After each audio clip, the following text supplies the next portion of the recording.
வையகம் வாழ்க வாழ்க வளமுடன். குரு வாழ்க, குருவே துணை.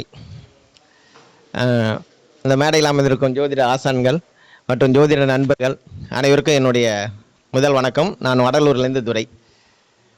ஒரு சின்ன விஷயம், நம்ம எப்போ பேசினா தசாபுத்தி ஒரு நிகழ்வை முடிவு பண்ணுறது அப்படின்றது தசாபுத்தி தான் முடிவு பண்ணும். அதனால் நம்ம பெரும்பாலுமே புத்தியும் கோச்சாரமும் தான் பேசுவோம். இந்த தசாபுத்தி எப்படி பலன் அடிக்குன்னு ஒரு சின்ன ஒரு 2 நிமிஷம்.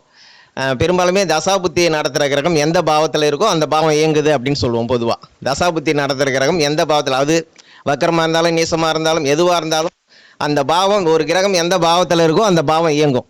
அது எந்த நிலையில் இருக்கோ அதுக்கேற்றபடி அதனுடைய செயல்பாடு இருக்கும், அவ்வளோதான். மற்றபடி அது ஒரு பாவம் இயங்கும் போது எந்தெந்த பாவங்கள் பாதிக்கப்படும் ஒரு விஷயம் இருக்குல்ல. ஒரு பாவம் இயங்கும்போது எந்த பாவம் பாதிக்கப்படும் அப்படின்னு பார்த்தீங்கன்னா, ஒரு புத்தி நடத்துகிற, நம்ம தசையை விட புத்தியை நம்ம எடுத்துக்கிறோம் முக்கியமாக. அந்த புத்தி நடத்துகிற பாவம் எந்த பாவத்திலேருந்து ஒரு கிரகம் புத்தியை நடத்துதோ அந்த புத்தி நடத்துகிற இடத்துலேருந்து 2வது இடம், 6வது இடம், 8வது இடம், 2, 6, 8 பாவங்கள் பாதிக்கப்படும் அப்படின்னு சொல்கிறோம். எப்போ நீங்கள் ஜாதகம் பார்த்தாலும் அந்த பாதம் ஒரு இடத்துலேருந்து எந்த இடத்துலேருந்து புத்தி நடத்துதோ திசையை விட புத்தியை எடுத்துங்க. அந்த புத்தி நடக்கிற இடத்துலேருந்து 2வது இடம், 6வது இடம், 8வது இடம் மார்க் பண்ணுங்கள். அந்த மார்க் பண்ணுற இடம் அவங்கவுங்க லக்கணத்திலேருந்து, அந்த ஜாதகத்தில் இருக்கிற லக்கணத்திலேருந்து எந்த பாவமாக வருதோ அந்த பாவம் சார்ந்த விஷயங்கள் அப்போ அவங்களுக்கு வேலை செய்யாது, அதாவது பாதிக்கப்படும். இல்லை பாவம் சார்ந்த விஷயங்கள் கேள்வி கேட்டாங்கன்னா செய்ய வேணான்னு சொல்லலாம்.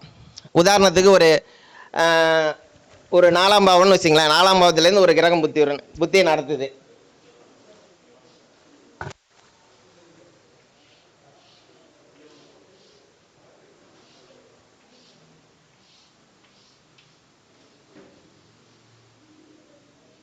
லக்னம் லக்னம் ஒரு 4ஆம் பாவத்திலேருந்து இந்த இடத்துலேருந்து ஒரு கிரகம் புத்தி நடத்துது.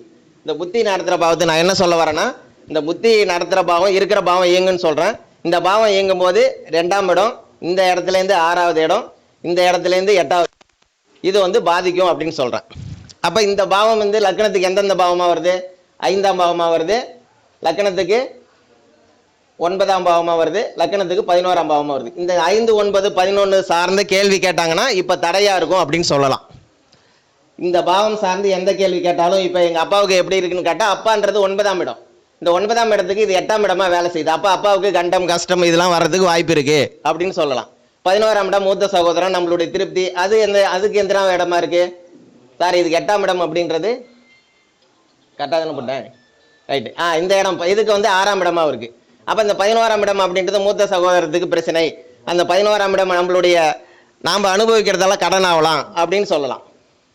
அப்போ 5ஆம் இடம் அப்படின்றது குழந்தை பேர் தொடர்பாக கேட்டிருக்காங்க, இல்லை குழந்தை எனக்கு இப்போ உண்டா அப்படின்னு கேட்டாங்கன்னா, இல்லை பூர்வீக சொத்து தொடர்பாக கேட்குறாங்க அப்படின்னா அதில் விரயம் இருக்குது, இல்லை குழந்தை பாய்க்கிறதுக்கான இப்போ வாய்ப்பு இல்லை அப்படின்னு சொல்லலாம். அப்போ இந்த பாவம் நம்ம எந்த புத்தி எந்த பாவத்திலேருந்து நடத்தினாலும் அந்த பாவத்திலேருந்து 2, 8 பாவங்கள் அப்படின்னும் போது அது பாதிப்பை கொடுக்கும் அப்படின்றது கரெக்டாக. நீங்கள் உங்களுடைய ஜாதகத்தில் இதுக்கு முன்னாடி என்ன புத்தி நடந்ததோ அதை செக் பண்ணி பாருங்கள், இந்த விஷயம் கரெக்டாகவே இருக்கும்.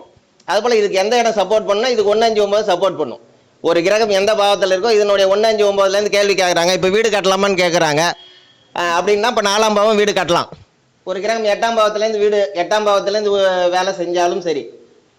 இப்போ செவ்வாய் இங்கே இருக்குது, அப்போ செவ்வாய் 8ஆம் பாவத்தில் இருக்குது, இப்போ வீடு கட்டலாமான்னு ஒரு கேள்வி கேட்குறாங்க. வீடு கட்டுற பாவம் அப்படின்றது நம்ம 4ஆம் பாவம் தான் சொல்கிறோம். ஒரு பாவம் இயங்கும் போது எந்த பாவம் இயங்குனா 1, 5, 9 அந்த பாவத்துக்கு 5, 9 பாவங்கள் இயங்கும் அப்படின்ற. எப்படி 2, 6, 8 பாவங்கள் பாதிக்குதுன்னு சொல்கிறனோ அதுபோல் 5, 9 பாவங்கள் அந்த வேலையை செய்யும். அப்போ இந்த பாவத்துக்கு 5, 9 பாவங்கள் அப்படின்றது 12ஆம் பாவமும் 4ஆம் பாவமும். அப்போ இந்த 8ஆம் இடத்துலேருந்து செவ்வாய் நடந்தாலும் அப்போ வீடு கட்டலாம், ஏன்னா அது 4ஆம் பாவத்தோட திரிகோண பாவம்.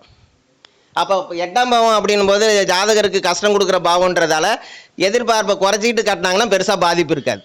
ஆனால் 8ஆம் பாவமும் வீடு கட்டும், 12ஆம் பாவமும் வீடு கட்டும், 4ஆம் பாவம் மட்டுமே வீடு கட்டாது.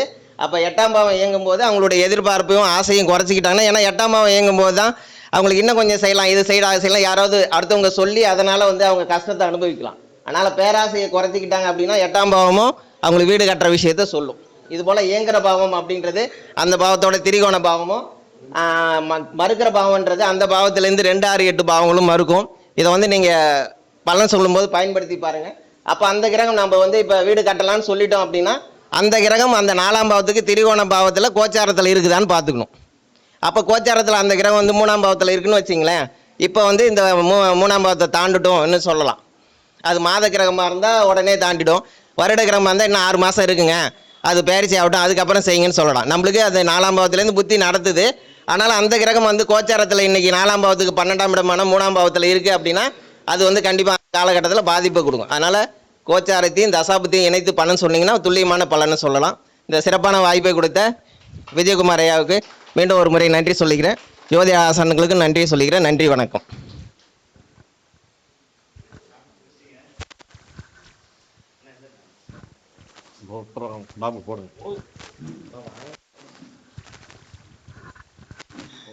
வடலூர்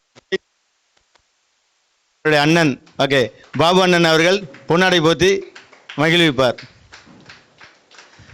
எந்த நேரத்தில் எந்த சந்தேகம் கேட்டாலும் சரி ஃபோன் எடுத்து உடனே ரிப்ளை பண்ணிடுவாங்க. இல்லை நான் அவருடைய ஸ்டூடெண்ட்டு, நான் நிறையா கிளாஸ் வந்து படிச்சிருக்கேன். ஆமாம், என்னுடைய குருநாதர் அவர். அதனால் அந்த குருநாதர் அப்படிங்கிற முறையில் கேட்டால் உடனே யாரும் ஃபோன் பண்ணாலும் சொல்லிட்டேன் ஃபஸ்ட்டு ஒரு வார்த்தை, நன்றி ஐயா. அடுத்ததாக அண்ணன்